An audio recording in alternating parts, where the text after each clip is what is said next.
দৈনন্দিন জীবনে এই 5টি অভ্যাস মেনে চললে আপনার প্রোডাক্টিভিটি কয়েক গুণ বৃদ্ধি পাবে।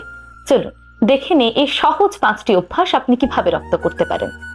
1 নম্বর, সকাল সকাল নিজের কাজের তালিকা তৈরি করুন, অর্থাৎ একটি টু ডু লিস্ট তৈরি করুন।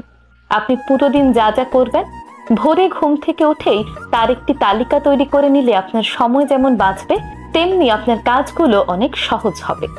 2 নম্বর, সবচেয়ে জরুরি কাজটি আগে করুন।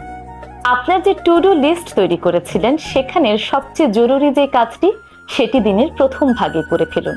তাহলে আপনার মানসিক চাপ কমবে এবং বাকি কাজগুলো করা আপনার জন্য অনেক সহজ হবে। 3 নম্বর, ডিস্ট্রাকশন দূরে রাখা। কাজের সময় mobile phone, Instagram, social media, Facebook, YouTube এই জিনিসগুলো যত বেশি ব্যবহার করবেন তত আপনার প্রোডাক্টিভিটি কমবে। তাই যখনই আপনি কাজ করবেন যথাসম্ভব এই জিনিসগুলো দূরে রাখবেন। প্রয়োজনে আপনার ফোনটি সাইলেন্ট করে দূরে সরিয়ে রাখুন। 4 নম্বর, কাজের মাঝে মাঝে ছোট্ট ছোট্ট বিরতি নিন।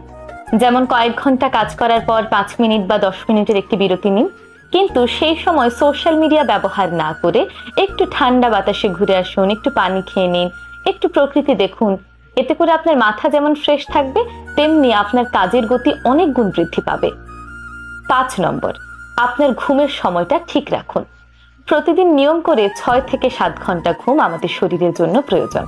তাই রাতের বেলা এই 6 থেকে 7 ঘন্টা ঘুম যদি আপনি আপনার দেহকে দিতে পারেন, তাহলে আপনি কাজে অনেক বেশি ফোকাস করতে পারবেন।